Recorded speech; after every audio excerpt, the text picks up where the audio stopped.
అల్లు అర్జున్ మంగళవారం చిక్కడపల్లికి చేరుకున్నారు. సంధ్యా థియేటర్ తొక్కిసలాట ఘటనలో ఆయన A11 గా ఉన్నారు.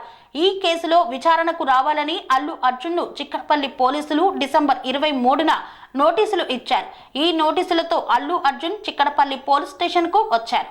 ఆయన వెంట ఆయన తండ్రి అల్లు అరవింద్, మామ కె చంద్రశేఖర్ రెడ్డి కూడా ఉన్నారు. అల్లు అర్జున్ చిక్కడపల్లి పోలీస్ స్టేషన్ కు రానున్న నేపథ్యంలో పోలీసులు భారీ బందోబస్తును ఏర్పాటు చేశారు. పోలీస్ స్టేషన్ కు వచ్చే దారుల్లో బందోబస్తు ఏర్పాటు చేశారు.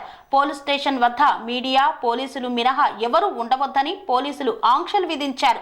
అల్లు అర్జున్ పోలీస్ స్టేషన్ కు వస్తున్నందున ఆయనను చూసేందుకు అభిమానులు వచ్చే అవకాశం ఉంది. దీంతో ఎలాంటి అవాంఛనీయ సంఘటనలు జరగకుండా పోలీసులు జాగ్రత్తలు తీసుకున్నారు. సంధ్యా థియేటర్ తొక్కిసలాట కేసులో అల్లు అర్జున్ ను డిసెంబర్ 13న పోలీసులు చిక్కడపల్లి పోలీస్ స్టేషన్ కు తీసుకువచ్చారు. ఆ ఘటనపై స్టేట్మెంట్ తీసుకున్నారు. ఆయనను అరెస్టు చేశారు. ఇదే కేసులో ఆయనకు హైకోర్టు అదే రోజున మధ్యంతర బెయిల్ మంజూరు చేసింది.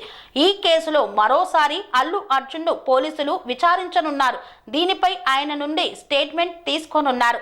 థియేటర్ తొక్కిసలాట జరిగిన రోజున ఏం జరిగిందో ఈ నెల 21న తెలంగాణ సీఎం రేవంత్ రెడ్డి వివరించారు. ఈ విషయమై అల్లు అర్జున్ మీడియా సమావేశం ఏర్పాటు చేశారు.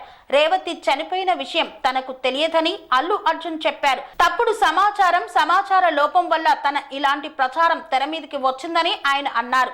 రోడ్ షో నిర్వహించలేదని కూడా ఆయన వివరణ ఇచ్చారు.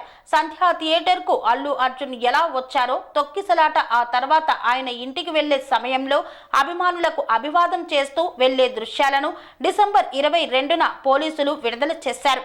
ఈ వీడియోలు చూసిన తర్వాత ఏం జరిగిందో మీరే నిర్ణయించుకోవాలని హైదరాబాద్ సిపి సివి ఆనంద్ మీడియాను కోరారు. ఈ విషయమై పోలీసులు అల్లు అర్జున్ నుండి స్టేట్మెంట్ తీసుకునే అవకాశం ఉంది.